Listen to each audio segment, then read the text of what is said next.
Bueno, en el video pasado, digamos, la constante termodinámica depende de la temperatura, ¿sí?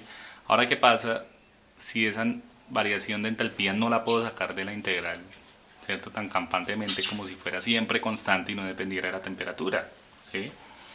Entonces, para un sistema gaseoso, que es generalmente cuando la variación de entalpía es más susceptible a variaciones de temperatura, ¿sí?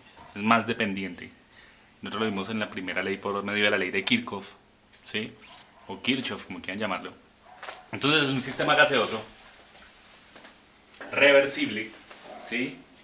Nosotros tenemos esta ecuación, ¿cierto? Que es la ecuación de Van Hoff, en la cual trabajamos en el video pasado, el video anterior.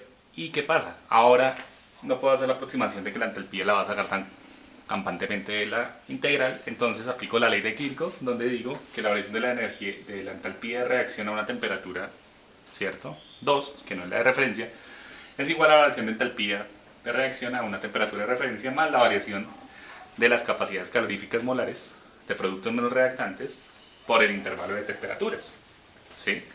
Primera ley, ley de Kirchhoff, ¿sí? Para esta función de estado. Pues, ¿qué hay que hacer? Reemplazar la ley de Kirchhoff en la integral, ¿sí? Entonces, ecuación de Van Hoff donde la temperatura 1 es la temperatura de referencia, ¿cierto que sí? Listo, ahora ¿qué se hace? Toda esta ecuación de Kirchhoff, fíjense que se introdujo en la integral, de tal manera que me queda que la integral de logaritmo natural de Kp es igual a 1 sobre r de la variación de entalpía de reacción, o sea, la ley de Kirchhoff, que la reemplazamos y esto queda sobre temperatura al cuadrado por dt. ¿Mm? Ahora, ¿qué hay que hacer? Pues integrar todos los términos de la ecuación. Bien, hay que integrar todos los términos de la ecuación. Ustedes ya saben que la integral de la primera parte da esto, ¿sí? Y aquí pues separemos los términos, fíjense. Aquí este por este, distributiva, ¿cierto?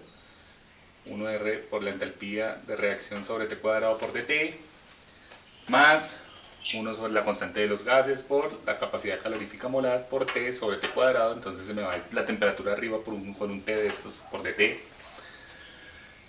menos el signo 1 sobre r de la integral, ¿cierto? De la variación de capacidad calorífica por la temperatura de referencia. Ojo que la temperatura de referencia aquí es una constante, ¿cierto? Porque siempre es 25 grados Celsius. Entonces lo tomamos como una constante y se lo multiplicamos, ¿cierto? Fíjense, distributiva, variación de capacidad calorífica por temperatura de referencia, dividido temperatura al cuadrado por dt. De esa manera ya separamos los términos y no nos resta más que integrar, ¿sí? Listo, entonces esto pasa a sumar logaritmo natural de la constante termodinámica, una T2, es igual al logaritmo natural de Kp a la temperatura de referencia, ¿sí? Menos la integral de esta primera parte, nosotros ya la conocemos del video anterior, ¿cierto? Que es menos la variación de entalpía de reacción sobre R de el inverso de las variaciones de temperatura.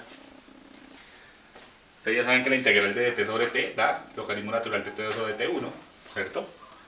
Sacando la capacidad calorífica molar como constante sobre r, más, ¿cierto? La integral de dt sobre t cuadrado es 1 sobre t, es menos 1 sobre t, se va al menos, y me queda entonces expresado de esta manera porque la temperatura de referencia es una constante.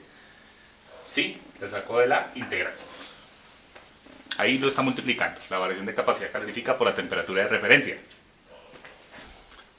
¿Ven? Listo, entonces de esa manera nosotros ya encontramos una ecuación más elaborada. ¿Dónde? El logaritmo natural de Kp a la temperatura de referencia, ¿cierto? Ustedes saben que es menos la energía libre de reacción de tablas sobre constante de gas por temperatura de referencia.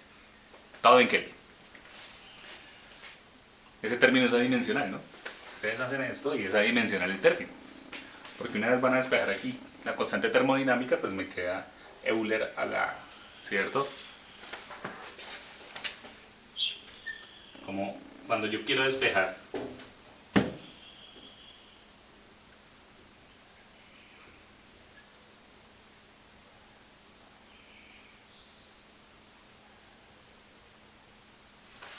Euler elevado a este término tiene que ser a dimensión actual. Pero esta primera parte pues la relacionamos con las tablas, ¿sí? Y la variación de capacidades caloríficas molares, primera ley, la capacidad calorífica es una función de estado. Entonces, ¿qué será? Capacidad calorífica molar de productos, sumatoria, multiplicado por sus coeficientes estequiométricos, menos sumatoria de las capacidades caloríficas de reactantes, ¿sí? Multiplicados por sus coeficientes estequiométricos. Y fíjense que las capacidades caloríficas en las tablas están en Joule sobre mol Kelvin, de tal manera que cuando hagan ejercicios con esta ecuación tengan en cuenta las unidades, ¿sí? Que hay que pasar unidades. Ese está en Joule mol Kelvin, ¿cierto? Mientras que la entalpía de reacción, la variación de entalpía de reacción de las tablas, esta variación de entalpía está en kilojoule sobre mol, está en Joule sobre mol Kelvin. ¿Para qué les digo esto? Para que tengan cuidado, ¿sí? En el uso de la constante R.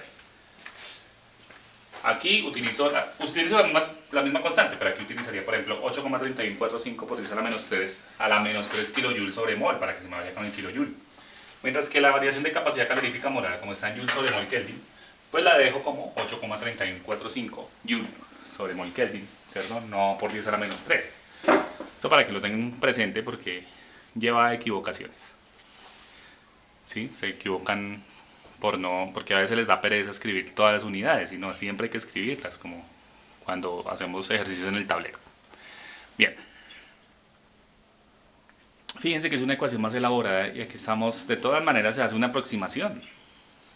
Y si ustedes se acuerdan de primera ley, en la primera ley de la termodinámica, esa ley de Kirchhoff es la aproximada.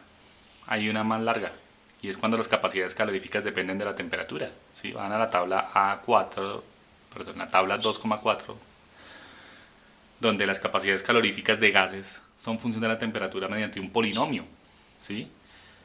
Si ustedes recuerdan la ley de Kirchhoff en primera ley, donde no se tenía en cuenta que las capacidades caloríficas puedan salir de la integral, la ley de Kirchhoff decía que la variación de entalpía de reacción a T2 era igual a la de referencia más la integral, ¿cierto?, de Cp molar, y ese Cp molar era una función polinómica. Entonces había que integrar respecto a ese polinomio, ¿recuerdan? ¿Sí? Bueno, entonces imagínense donde esta ecuación yo diga, no, las capacidades caloríficas también dependen de la temperatura.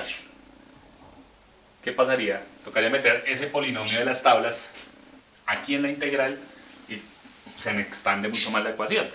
Pero hasta allá no vamos a ir, ¿sí? Pues porque ya sería un término muy largo, una ecuación de trabajo demasiado grande. Y en realidad, pues para propósitos prácticos aquí en físico-química no es necesario tener un cálculo tan exacto. Bien. Bueno, conclusión, fíjense cómo la variación de la entalpía por Kirchhoff es muy importante para saber esa dependencia que tiene la constante termodinámica, ¿sí?, en una reacción reversible con la temperatura. Como dice el título, cálculo de la constante termodinámica cuando la entalpía de reacción depende de la temperatura. Con esto redondeamos entonces la constante termodinámica, ¿sí? Vamos a seguir utilizándola, pero ya en cálculos estequiométricos, ¿sí? Es decir, con avance de reacción.